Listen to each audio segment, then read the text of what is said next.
Hi there, this is David, and welcome to another crowdsourced video detailing my Discord server's top 10 best JRPG axe users. So far we've discussed monks, thieves, white mages, black mages, archers, bards, dancers, gunners, sages, summoners, red mages, blue mages, doggies, robots, lancers, ninjas, paladins, samurais, and magic knights. Axe users in general are kind of overlooked when it comes to JRPGs, and I think that the first thought that comes to mind is some bronze over brains massive muscle daddy on the front lines. But not all axe users are cut from the same cloth. We have quite the variety here. So, let's go ahead and get started.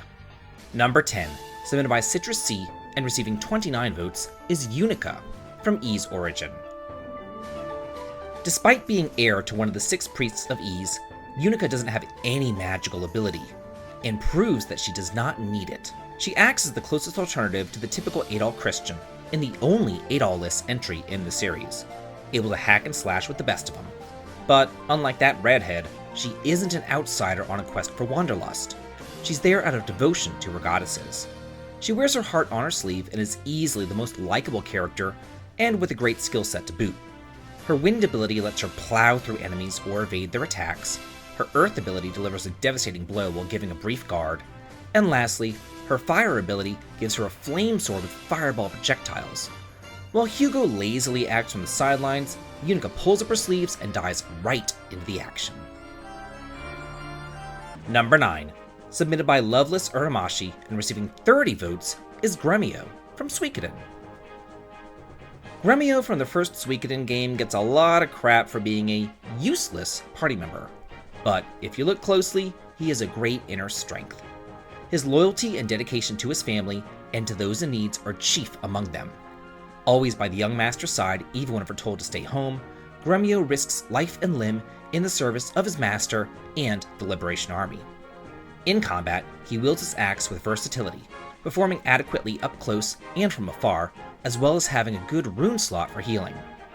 As a mandatory party member in a game where you have tons to choose from, he always has something important to say, and it's him who gives hope to the player as Gremio demonstrates what love really and truly is on that fateful day in Sauniere prison. Number 8, submitted by Contigo and receiving 30 votes, is Dekar from Lufia 2, Rise of the Sinistrals. Dekar is the self-proclaimed and probably actual strongest man in the world. He's kind-hearted, loyal, brave, strong, hot, blue-haired buffoon. Literally falling for every single trap laid out before him. He only survives due to his brute strength. First encountered in the Bound Kingdom, he's the prince's bodyguard and immediately challenges Maxim to a duel where he's almost equaled in strength. Impressed, they join forces to chase down Adura, protect the prince, and ultimately take down Gades.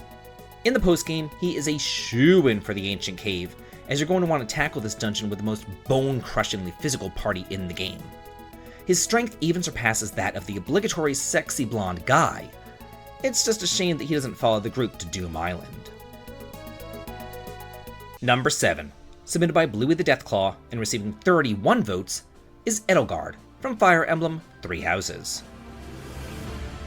As the future empress of the Adestrian Empire and the leader of the Black Eagles, this white-haired beauty has the rare honor of having not one but 2 crests, signifying her stature and importance. With a dignified air and hints of wistfulness, she's a top student and natural-born leader, while also valuing her privacy and importance of her duties. In combat, she is proficient with an axe, even having a boon in it, as well as leadership and armor, making her the closest to the traditional armor unit. But while those units have traditionally been kinda crappy, she's not. She's able to promote to other classes, but you'd be fooling yourself if you didn't make her a Wyvern Lord, so she can take to the skies, skull-crushing anyone in her path with an axe to the face. Number 6, submitted by Slycrider and receiving 31 votes, is Kongal from Legend of Dragoon. This massive man-meat with the highest strength of the group wields the Earth Dragoon spirit. As the last surviving member of the 97th race from Soa's Divine Tree, he faces the burden of alienation, as the rest of his race was massacred for fear of their size and strength. Starting off as a villain, he later develops a fierce loyalty to Dart and the crew, understanding that repaying kindness is important. Possessing nearly double the health of his teammates, along with nigh invulnerability to magic, it makes him an absolute must unit in battle against magic wielders, especially since healing is percentage based. His only real downside is just being slower than molasses. This kind yet fierce giant is a must-have late game due to his high health and damage output. Number 5, submitted by Ace Chemist AJ and receiving 33 votes, is Shinjiro from Persona 3. This cutie rarely attends Gekukan High School, and yet is still one of the founding members of the Seas, along with Mitsuru and Akihiko. As one of the two main physical attackers of the squad, he uses bludgeons as his weapon of choice, which deals strike-type damage, and his skill set is purely focused around physical attacks. He's so strong that Akihiko tries to convince him to rejoin Seas on multiple occasions, and his persona has no elemental weaknesses, unlike the rest of the team. But conversely, he has no elemental resistances either. While being a temporary party member in Persona 3 does reduce his usefulness quite a bit, that is not the case in the DSQ duology, where he can really shine as a full-fledged party member.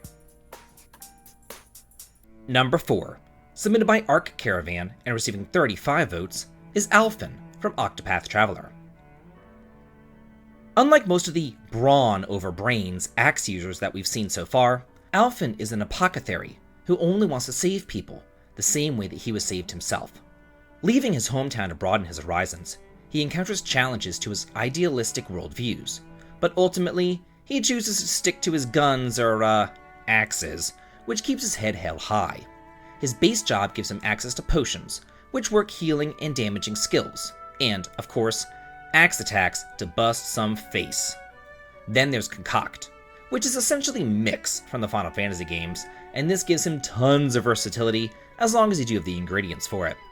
He's a good guy, and somewhat turns the whole axe user trope on its head, as he's smarter than the average warrior, stronger than spellcasters, and more social than either. Number 3, submitted by Dingus99 and receiving 41 votes, is Presea from Tales of Symphonia. Born in a rural village, this pink-haired tyke struggled to earn money to care for her sick father, so in desperation, she decided to volunteer for an experiment which would result in her gaining superhuman physical attributes. And this is how a 53-pound, 12-year-old waif of a girl gained the immense strength that allows her to effortlessly swing axes larger than herself and follow in her father's footsteps as a lumberjack. In combat, she's no shrinking violet, having no problems hacking enemies down to size with her axe. Armed with a variety of attacks, she's more than capable of taking down whatever foes stand in her way, especially since she has not one but 2 mystic arts.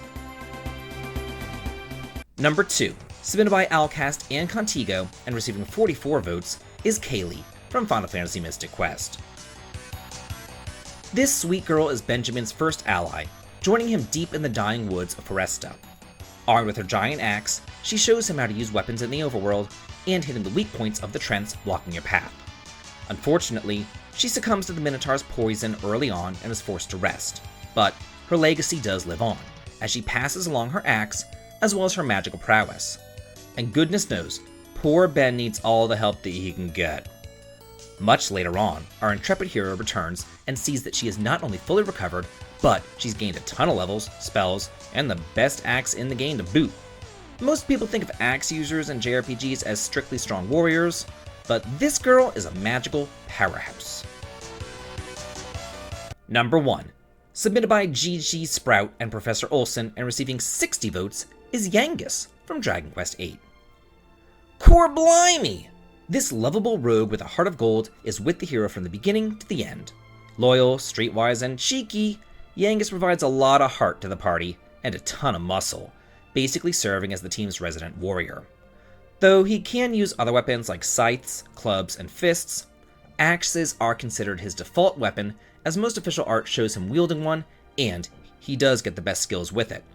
Investing points into the axe grants you Hatchet Man, which, while only having a 50% hit rate, guarantees a critical hit, which makes metal slime hunting a must in these games. Just a total breeze. Then, if you dabble in his humanity skills, you'll see a man who's willing to sacrifice himself for the greater good with Kerplunk. All in all, he's a good bloke. Well, That's it for the top 10 best JRPG axe users, as decided by my Discord server. We do have quite a few more honorable mentions though.